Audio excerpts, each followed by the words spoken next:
एकलव्य एक बहुत ही प्रतिभाशाली धनुर्धर था। वह बचपन से ही धनुष बाण चलाने का अभ्यास करता था। उसके पिता भी एक धनुर्धर थे और उन्होंने एकलव्य को धनुष बाण चलाने की कला सिखाई। एकलव्य बहुत ही मेहनती था। वह दिन रात धनुष बाण चलाने का अभ्यास करता था। वह बहुत ही निशाना लगाने में निपुण था। उसकी धनुर्विद्या की कोई सीमा नहीं थी। एक दिन एकलव्य गुरु द्रोणाचार्य के आश्रम में गया। वह गुरु द्रोणाचार्य से धनुर्विद्या सीखना चाहता था। गुरु द्रोणाचार्य बहुत ही प्रसिद्ध धनुर्धर थे और सभी लोग उनसे धनुर्विद्या सीखना चाहते थे। लेकिन गुरु द्रोणाचार्य केवल अपने ही शिष्यों को धनुर्विद्या सिखाते थे। एकलव्य को पता था कि वह गुरु द्रोणाचार्य का शिष्य नहीं बन सकता, लेकिन वह बहुत ही इच्छुक था कि गुरु द्रोणाचार्य से धनुर्विद्या सीखे। इसलिए उसने एक उपाय सोचा। एकलव्य ने एक मिट्टी की मूर्ति बनाई और उस मूर्ति को गुरु द्रोणाचार्य के रूप में मानकर धनुर्विद्या का अभ्यास करने लगा। वह दिन रात उस मूर्ति के सामने धनुष बाण चलाने का अभ्यास करता था।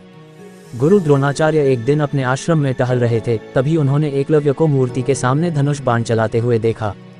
गुरु द्रोणाचार्य को बहुत आश्चर्य हुआ। उन्होंने एकलव्य से पूछा कि वह कौन है और वह क्या कर रहा है। एकलव्य ने बताया कि वह गुरु द्रोणाचार्य से धनुर्विद्या सीखना चाहता था, लेकिन चूंकि वह गुरु द्रोणाचार्य का शिष्य नहीं बन सकता था, इसलिए वह मूर्ति के सामने धनुर्विद्या का अभ्यास कर रहा था। गुरु द्रोणाचार्य को एकलव्य की लगन और निष्ठा देखकर बहुत प्रसन्न हुए। उन्होंने एकलव्य को अपना शिष्य बना लिया। एकलव्य गुरु द्रोणाचार्य से धनुर्विद्या सीखता रहा। वह बहुत ही कुशल धनुर्धर बन गया। वह अपने गुरु के सभी शिष्यों से भी बेहतर धनुर्धर था। एक दिन गुरु द्रोणाचार्य ने अपने शिष्यों को एक प्रतियोगिता में भाग लेने के लिए कहा। प्रतियोगिता में जीतने वाले शिष्य को एक विशेष धनुष मिलेगा। एकलव्य ने भी प्रतियोगिता में भाग लिया। वह प्रतियोगिता में सभी शिष्यों को हराकर जीत गया। उसे विशेष धनुष भी मिला।